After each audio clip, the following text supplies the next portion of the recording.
अंतकाळ साधण्यासाठी नामस्मरण. अंतकाळी नामस्मरण होणे म्हणजे अंतकाळ साधणे आणि हा साधण्यासाठी आधी नामस्मरण करायला पाहिजे. अंतकाळ साधण्यासाठी जगावे. भगवंत जिथे राहतो तेच आपले खरे घर आहे. सध्या आपण शरीरात राहतो ते भाड्याचे घर आहे.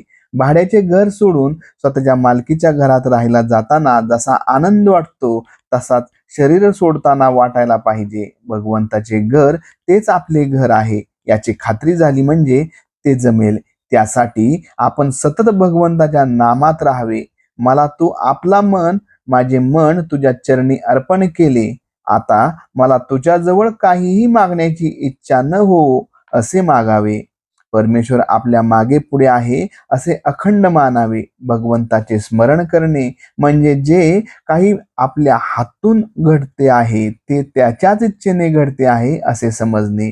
प्रपंच हा देवाचा मानून अभिमानरहितपणे तो करणे हा परमार्थ. आणि परमात्म्या वाचून आपल्याला कोणी नाही हा दृढ निश्चय होणे याचे नाव ज्ञान. हे ज्ञान बाणले म्हणजे मनुष्य खऱ्या अर्थाने प्राप्तीच्या मार्गाला म्हणजे साधनाला लागला. या साधनाने परमात्म्या वाचून दुसरे काही आवडनासे होते आणि ही जी अत्यंत आवड तिलाच भक्ती म्हणतात. या भक्तीची परिपूर्णता अंतकाळ साधण्यात होते. त्यासाठी सतत नामस्मरण किंवा अखंड अनुसंधान हेच एकमेव साधन सांगितले आहे. अंतकाळी ज्याने नाम घेतले त्याचा विषय वासना मेल्या असे नसते. तो काही एकदम मुक्त होत नाही, पण पुढच्या जन्मी तो अति सात्विक म्हणून जन्माला येईल. सात्विक म्हणजे भगवंताची प्राप्ती करून घ्यावी अशी वृत्ती असणारा होय.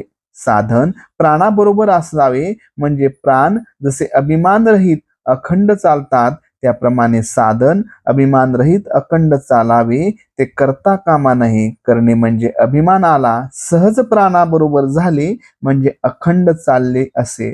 प्रपंचातील तळमळ सोडून वागावे. गुरु आज्ञेत असावे. अनंत जन्माचा देहाशी सहवास म्हणून देहावर प्रेम जडून देहबुद्धी होते. तसाच नामाचा सहवास पुष्कळ करावा म्हणजे विषयाची आसक्ती कमी होऊन नामावर प्रेम जडते. योगात कष्ट फार, या युगात तो साधने अशक्यप्रायच आणि कर्मात तर अभिमान असतो आणि वाढतो. भक्तीत कष्ट नसतात आणि ती करताना अभिमान आपोआप गळून जातो. योग आणि कर्म ही साधने परमात्म्याच्या दत्तक पुत्राप्रमाणे आहेत, तर भक्तीचे साधन हे परमात्म्याच्या औरस मुलाप्रमाणे आहे. भगवंताला दृष्टीआड होऊ न देणे हीच खरी भक्ती.